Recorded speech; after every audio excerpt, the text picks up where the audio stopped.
Chers amis, chers auditeurs, bonjour. Monique Nakache à l'antenne pour Paris Culture et Spectacle. Aujourd'hui, la Méditerranée nous tend ses bras. Nous tend ses bras, nous pouvons plonger. Alors, plongeons avec Jean-Pierre Alali, écrivain et journaliste, qui va nous parler de 2000 ans de vie juive en Tunisie. Jean-Pierre, je te donne tout de suite la parole. Quand sont arrivés les Juifs en Tunisie? Oui, tout d'abord, je voudrais quand même rappeler que si j'en parle aujourd'hui sur cette antenne, c'est parce que je viens de publier dans le cadre des études du CRIF euh, un numéro sur justement les 2000 ans de présence juive en Tunisie. On ne le sait pas toujours, mais c'est une présence très ancienne, de l'ordre donc des milliers d'années. On peut dire sans forfanterie que les Juifs étaient présents en Tunisie avant les Arabes, et donc c'est une présence qui date de la destruction des temples euh, par deux fois du temple de Jérusalem, qui a conduit les Juifs, on le sait, enfin les Hébreux, à quitter leur terre d'origine et à aller dans le monde entier, ce qu'on appelle la diaspora, et certains d'entre eux se sont installés en Tunisie, notamment dans la fameuse île de Djerba, et c'est comme ça qu'est née la communauté juive de Tunisie il y a des milliers d'années, et plus récemment, elle a été rejointe dans les années 1700 par une autre communauté, la communauté qu'on appelle portugaise, mais qui est constituée en somme de juifs italiens, on disait à l'époque les Livournais, les Grana, et donc entre les juifs d'origine qu'on appelle les Touansa et ces juifs nouveaux venus de l'Italie ou de l'Espagne, bon, qu'on appelle les Grana, s'est formée une communauté qui, à l'aube de l'indépendance de la Tunisie, représentait près de 100 000 personnes. Il en reste Donc combien voilà, aujourd'hui? c'est une communauté très ancienne qui a une très belle histoire sur laquelle, je crois, et il nous faut nous pencher régulièrement pour transmettre à nos enfants et à nos petits-enfants l'histoire qui a été la nôtre et qui aujourd'hui arrive à son terme, puisque en gros, entre Djerba, où la majorité est installée, et la capitale, en gros, il y aurait aujourd'hui 1000 juifs alors qu'ils étaient quelques 100 000. Alors, cette étude justement qui a été publiée dans le cadre de la collection Les études du CRIF se présente sous 4 chapitres. On va commencer, on va demander à Jean-Pierre Alali de nous parler de cette galerie de portraits qui est très attachante. Et si tu veux bien, Jean-Pierre, on va commencer avec Rabbi Haïta et Blomet. Oui, alors, le rabbin Haïtaïeb Blomet, qui est donc le personnage numéro un, est peut-être à la limite le seul relativement connu dont j'ai parlé, car j'ai cherché dans cette galerie de portraits à raconter l'histoire de personnages juifs de Tunisie relativement peu connus. Lui, il est plus connu, notamment des mamans juives de Tunisie à l'époque, qui chaque fois qu'elles avaient une prière à adresser au ciel, une demande, elles s'adressaient à ce rabbin, le rabbin Haïtaïeb, en disant: Oh, ya Rabbi Haïtaïeb, est-ce que tu peux faire en sorte que mon fils ou ma fille ou mon petit-fils ait telle ou telle chose?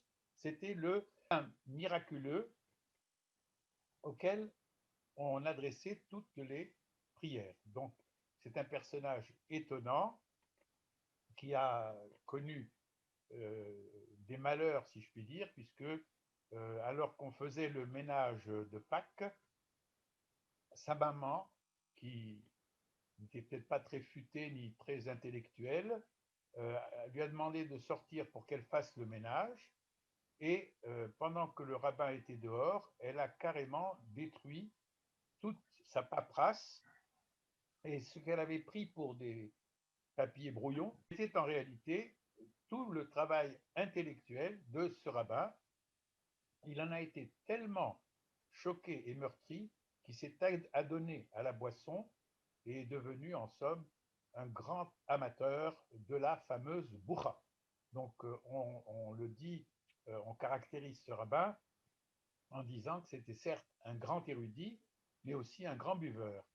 Et il y a une légende à propos de sa disparition.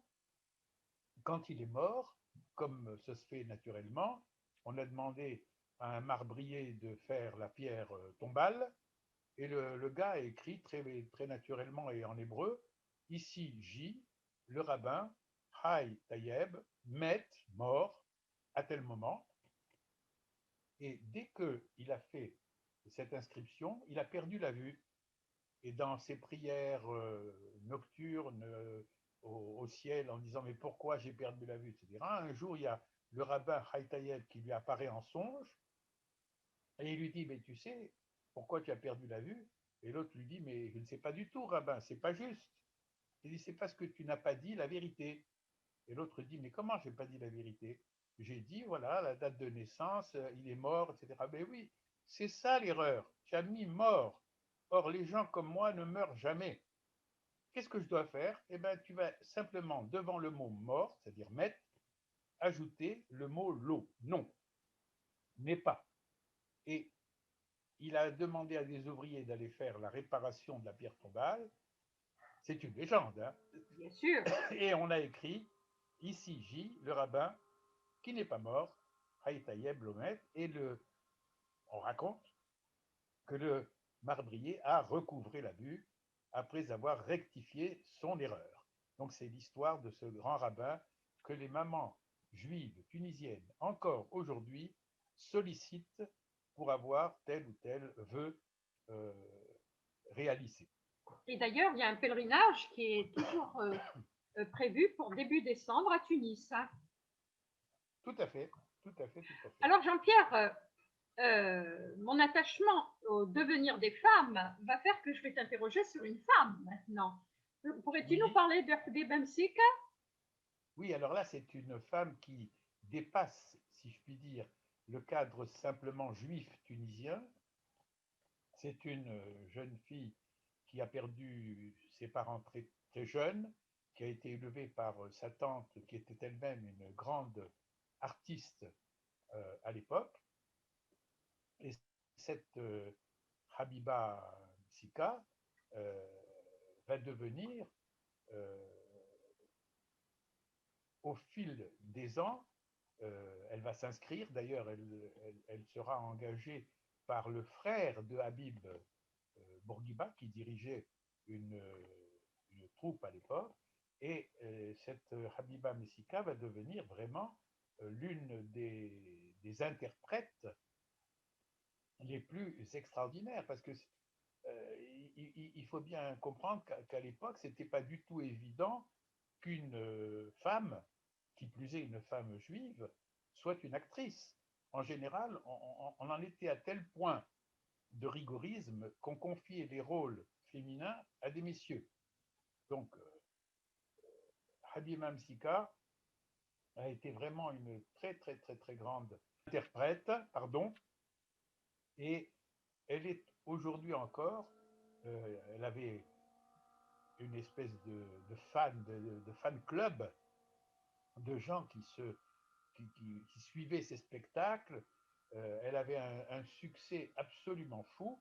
Malheureusement, euh, ça a créé des jalousies et il y a un vieux monsieur qui s'était pris d'elle, qui lui envoyait sans arrêt des cadeaux, des mots d'amour, etc. Et elle n'était pas intéressée par un vieux monsieur, elle préférait avoir des amis jeunes. Et finalement, pour se venger, euh, ce, cet amoureux éconduit a mis le feu à son appartement et elle est morte dans des conditions absolument terrifiantes alors qu'elle était très jeune. Elle était très jeune et aujourd'hui, sa sépulture est vénérée et par les juifs et par les musulmans car elle a laissé un énorme souvenir dans le monde musulman pour ses talents. Alors, Jean-Pierre Avali, les temps qui courent, les attentats, les craintes, les caricatures, tout ceci est tellement d'actualité qu'on ne peut pas faire l'impasse sur le portrait de Georges Wolinski. Alors là, Georges Wolinski, j'avoue que c'est un étonnement, dans la mesure où Wolinski, c'est pas du tout un nom de juif tunisien, et pourtant, Wolinski est un juif de Tunisie. En fait, par sa maman, c'est un enfant de la famille Bain-Baron.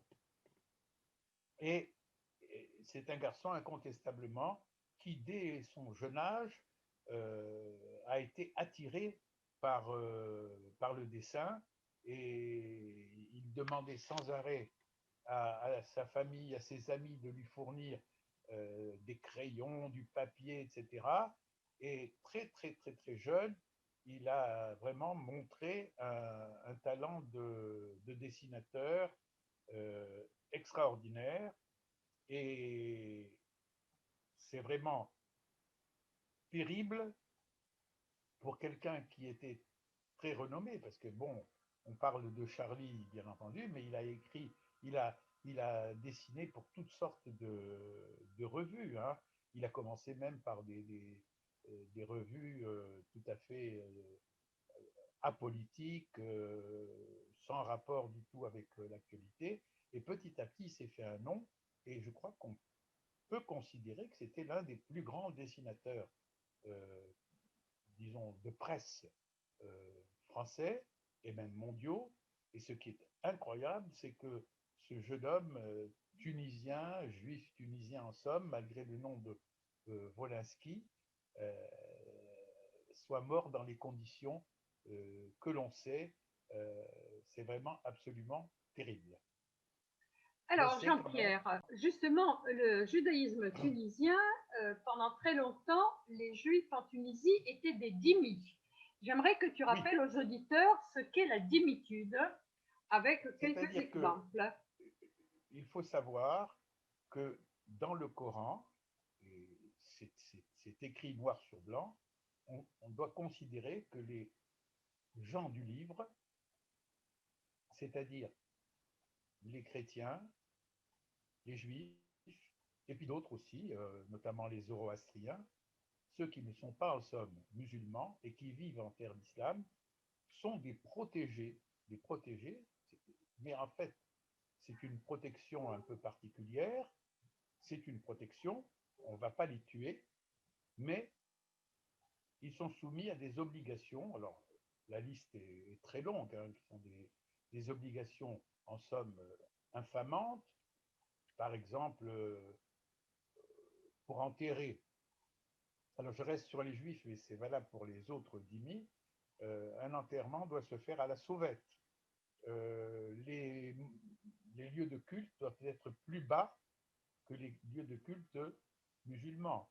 Et alors, il y a des impôts spécifiques. Il y avait un impôt spécifique qu'on appelle la jazia, imposé aux dhimmis, donc aux juifs, et on doit faire la queue le jour où on doit payer la jazia, on doit faire la queue, et quand on remet l'impôt au collecteur, on reçoit en gratification et en somme, en guise de reçu, on reçoit une gifle sur la nuque. On appelle ça la shtaka.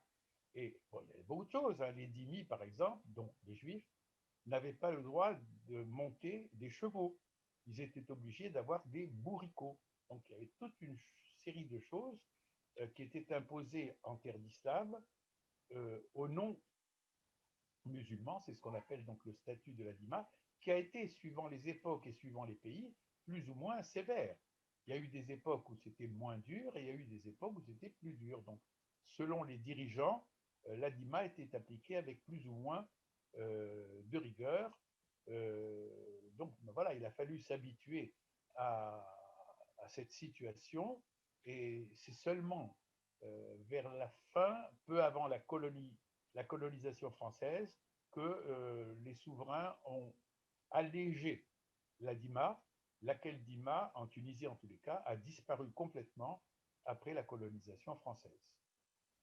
Alors, nous allons égayer un petit peu cette émission. On va demander à Jean-Pierre Alali de nous parler, puisque les Juifs sont arrivés, ont quitté par vague la Tunisie. J'aimerais bien t'entendre parler du Belleville des Juifs tunisiens. Oui, alors ça c'est assez étonnant. J'ai fait un petit chapitre dans mon texte qui s'appelle Le Belleville des Juifs tunisiens. En fait, je pense qu'une famille juive de Tunisie s'est installée presque par hasard dans le quartier de Belleville et constatant que c'était sympa, que ça correspondait à tout à fait ce que les Juifs de Tunisie pouvaient espérer en venant en France, il y a eu en somme le bouche à oreille. On a dit ça à un cousin qui l'a dit à un parent, et petit à petit, les Juifs de Tunisie se sont dirigés, du moins pour ceux qui choisissaient Paris, parce que d'autres sont allés à Marseille ou ailleurs. Pour ceux qui choisissaient d'aller à Paris, ils sont allés à Belleville, et alors petit à petit, des commerces cachers se sont ouverts, des commerces tunisiens, des cafés. Je me souviens qu'il y avait un café qui s'appelle La Vielleuse, La où veilleuse. toutes les dames et les messieurs tunisiens venaient se réunir, et on aurait pu, pour un voyageur venu d'ailleurs, rentrant à la Vielleuse, il aurait pu dire, tiens, mais c'est possible, je suis au quartier Lafayette ou je suis à la Hara. C'était que des juifs tunisiens. Et ce qui est extraordinaire, c'est que cette installation n'a été finalement que provisoire, disons une trentaine d'années, parce que avec l'arrivée des gens d'Afrique du Nord, des musulmans d'Afrique du Nord, qui ont trouvé que c'était intéressant eux aussi de venir ici, là déjà une place supplémentaire a été occupée. Et ce qui est incroyable, c'est que les musulmans et les juifs qui ont partagé en somme le quartier de Belleville sont à l'heure actuelle en train d'être délogés carrément par une communauté qui est venue plus récemment, c'est-à-dire la communauté asiatique, qui est en train de prendre carrément possession du quartier de Belleville. Et ce Belleville des Juifs tunisiens est en train, disons, de ne plus être juif tunisien, à tel point que le nombre de commerces spécialisés est devenu excessivement limité. Et par contre, les commerces asiatiques se sont développés. C'est un peu comme ça l'histoire du monde, l'histoire des Juifs, l'histoire de la France, l'histoire du monde entier. Rien n'est définitif. Chapitre, Jean-Pierre, tu parles de trois destins très intéressants à étudier et aujourd'hui, tu vas, compte tenu du fait qu'Albert Memmi nous a quittés il y a quelques mois, j'aimerais bien t'entendre parler d'Albert Memmi. Je n'ai pas entendu parler de qui? Albert Memmi. Ah, bah, Albert Memmi, dans mon étude, je le traite de Frantz Fanon, des Juifs de Tunisie. C'est incontestablement le plus grand nom, la plus grande plume de Tunisie. Parce que si c'est vrai qu'au début, il s'est fait connaître par des romans, comme La statue de sel, Albert Memmi, petit à petit, s'est énormément intéressé au, au tiers-monde.